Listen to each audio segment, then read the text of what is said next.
ETF index mutual funds నేర్చుకుని stock మార్కెట్లో రాణించాలనుకుంటున్నారా? వెంటనే ఈ నెంబర్కి కాల్ చేయండి. నమస్తే, welcome back to Suman TV. Present మనతో పాటు ఉన్నారు సీనియర్ ఐపీఎస్ ఆఫీసర్ రెడ్డన్న గారు. నమస్తే సార్. నమస్కారం సార్, ఇప్పుడు రీసెంట్ గా ట్రావెల్ బస్ లో లవర్స్ అరాచకం మీరు చూసే ఉంటారు ఆ వీడియోని. ఆ ప్యాసింజర్ టికెట్ బుక్ చేసినప్పుడు అమ్మాయిల పేరు మీద బుక్ చేస్తే ఎక్కేటప్పుడు ఒక అమ్మాయి అబ్బాయి ఎగితే డ్రైవర్ క్వశ్చన్ చేశాడు, ఏంటి అమ్మాయి అబ్బాయి ఎక్కుతున్నారు, మీరు అమ్మాయిల పేరు మీద ఉంది కానీ ఎవరెక్కితే నీకేంటి అని క్వశ్చన్ చేస్తే తర్వాత ఇష్యూ అయిపోయింది. తర్వాత అమ్మాయి రెచ్చగొట్టడం, అంటే మామూలుగా అసలు ప్యాసింజర్స్ కి రూల్స్ ఎలా ఉంటాయి, డ్రైవర్ కూడా రూల్స్ ఎలా ఉంటాయి, అంటే వీడియో మీరు ఫాలో అయ్యారు కాబట్టి ఒకసారి వివరాల్లోకి వెళ్తే. ఇప్పుడు ఈ బస్సులో స్లీపర్ బస్సుల్లో అంతా ఒక అటెండెంట్ ఉంటారు, ఒక డ్రైవర్ ఉంటాడు. చాలా బస్సుల్లో ఏం చేస్తారంటే డ్రైవర్ చూసుకుంటాడు బుక్ చేసిన తర్వాత. మామూలుగా బస్సుల్లో ఏం చేస్తారంటే అమ్మాయి పక్కన అమ్మాయిని, ఇప్పుడు స్లీపర్ బస్సులో ఎదురెదురు బర్తులు ఉంటాయి కదా, దాంట్లో అమ్మాయి ఒక సైడ్ ఉంటే ఇంకొక సైడ్ కూడా అమ్మాయిని వేస్తారు. అబ్బాయిని వేసినారనుకో, వాడు నిద్రమత్తులో పొరపాటుని చేయి తగిలినా నా పైన చేయి వేసినారంటే లేని గొడవ అయిపోతుంది. అందుకని జనరల్గా అమ్మాయి పక్కన సీట్లలో కూడా అమ్మాయిల్ని కూర్చోబెడతారు. ఒకవేళ ఆమె విల్లింగ్ అయ్యి ఈడ ఉన్నిలే పాపం అంటే తప్ప మామూలుగా సీట్లు బుక్ చేసేటప్పుడు ఏజ్ అడుగుతారు, మేలా ఫిమేలా అని అడుగుతారు. ఇది కొందరు లవర్స్ ఏం చేస్తారంటే ఇద్దరు ఒక దగ్గర రావాలని ఇద్దరు అమ్మాయిల పేర్లు పెట్టేసి బుక్ చేసుకుంటారు. అది అభ్యంతరం ఎవరు చెప్పకపోతే ఏమీ కాదు, జరుగుతాయి సార్. అలాగే అభ్యంతరం చెప్పరా? అభ్యంతరం ఆ డ్రైవర్ చెప్పినాడు, ఏందయ్యా పేర్లు చదువుతాడు కదా, రామకృష్ణ 32 years హైదరాబాద్ తో కాకినాడ అని అడుగుతాడు. ఇంకో వచ్చింది సుధా అని ఉంటుంది, ఏందయ్యా సుధా అంటే అంటే నా పేరు సుధాకర్ రెడ్డి అండి, సుధా అంటారు. సుధా అని రాసినాం, ఫీమేల్ అని రాసినామంటే బై మిస్టేక్ మీ వాళ్ళే రాసినారంటారు. అయితే సరే నువ్వు మగోడు సీట్లో కూర్చోవాలా, ఆడాయమ దగ్గర ఇంక ఈ ఆడాయమని కూర్చోబెడతాను అంటాడు. వాడు విన్నాడు, లేదు నా చెల్లో నా తల్లో నా బెళ్ళమో నా లవరో ఆడే కూర్చుంటాను, ఆమెకు వాంతులు వస్తాయి కడుపు ఏదో చెప్తారు.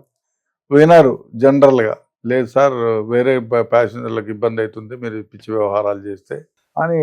ఆ డ్రైవర్ కూడా అదే విధంగా అలో చేయలేదు, మీరు మేల్ కాబట్టి మేల్ సీట్లలోనే పెడతాను, ఫీమేల్ సీట్లలో ఆమె పక్కన ఇంకో ఫీమేల్ని వేస్తాను అని చెప్పినాడు. దాంతో గొడవ అయింది, సద్దు మణిగింది, అయిపోయింది.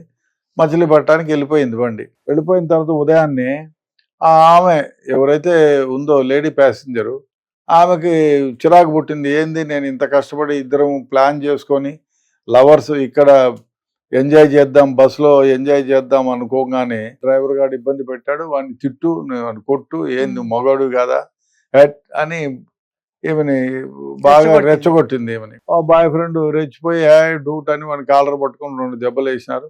ఆయన పోయి పోలీస్ స్టేషన్లో కంప్లైంట్ ఇచ్చినారు. పోలీసులో కంప్లైంట్ ఇస్తే హ్యాండ్లింగ్ ఆఫ్ డ్రైవర్ కింద, తర్వాత మిస్బిహేవింగ్, ఇక విట్నెస్లు అయితే అందరూ చెప్తారు. సో వాళ్ళిద్దరిపైన కేసు రిజిస్టర్ చేసి అరెస్ట్ చేయడం జరుగుతుంది. దరిద్రమైన వ్యవహారం ఏమంటే చాలా సందర్భాల్లో ఎవరు ఎక్కడ స్థలం లేనట్టు వాళ్ళు, ఇప్పుడు ఈ మధ్యకాలంలో అయితే ఓఏ రూములు కొదవలేదు, ఎక్కడైనా ఉండొచ్చు, ఎక్కడైనా తిరగచ్చు. ఇప్పుడు ఒక 497 డిలీట్ చేసిన తర్వాత సుప్రీంకోర్టు ఆఫ్ ఇండియా యువతీ యువకులు ఎవరైనా యుక్త వయసు 21 years 18 ఏళ్ళు దాటిన అమ్మాయి, పురుషులు, స్త్రీలు, పెళ్ళైన వాళ్ళు కానీ పెళ్ళి కాని వాళ్ళు కానీ వాళ్లతో ఇష్టపూర్వకంగా స్నేహబంధంగా ఉండొచ్చు, సెక్షువల్ అఫేర్లో పాల్గొనవచ్చు. It is not an offence, విల్ఫుల్గా ఉండాలి, నాట్ విత్ ఫోర్స్ అని. సో అది వచ్చిన తర్వాత ఏమైందంటే దరిద్రమైన వ్యవహారము. ఓఏ రూములు అయితే అదే కాకుండా ఇంకొక ఇప్పుడు మనకి అన్ని దగ్గర కూడా లాడ్జెస్కి బదులుగా రూమ్స్ వచ్చేసాయి. దానిలో అంతా లివ్ ఇన్ రిలేషన్స్ అని పెట్టేసి పెట్టుకున్నారు, ఉంటున్నారు. ఎవరెవరు ఇష్టం వాళ్ళది, ఆ విధంగా ఉంటున్నారు.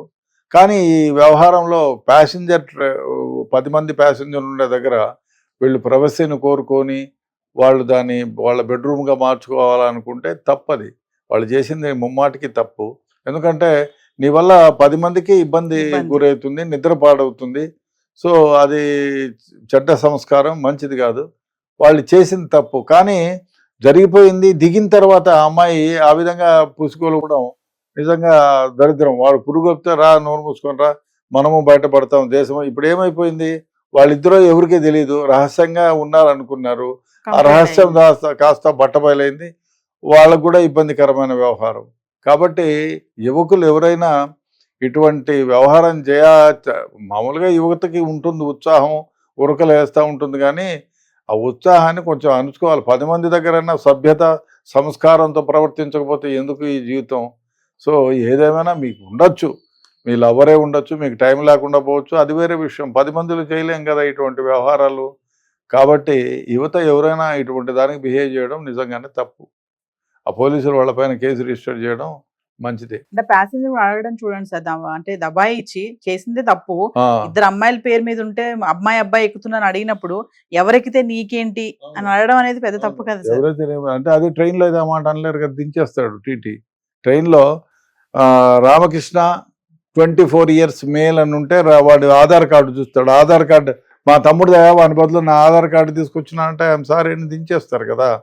ఆధార్ కార్డు ఉంటుంది, అన్నీ ఉంటాయి. వేరే వాళ్ళు ఒకరి ప్లేస్లో ఇంకోటి ట్రావెల్ చేసేదానికి లేదు. ఫ్లైట్లో కానివ్వండి, ట్రైన్లో కానివ్వండి. ఇప్పుడు ఏదో కొత్తగా ఫెసిలిటీ వచ్చిందంట, ఒకళ్ళు డ్రాప్ అయిపోతే ఇంకోళ్ళని ఆ సీట్ ఇచ్చి తీసుకురావచ్చు అని. అది మరి ఏమో చూడాలి. అటువంటిది ఏదైనా జరిగితే ఇటువంటి వాళ్ళకు మేలు జరుగుతుంది. Thank you.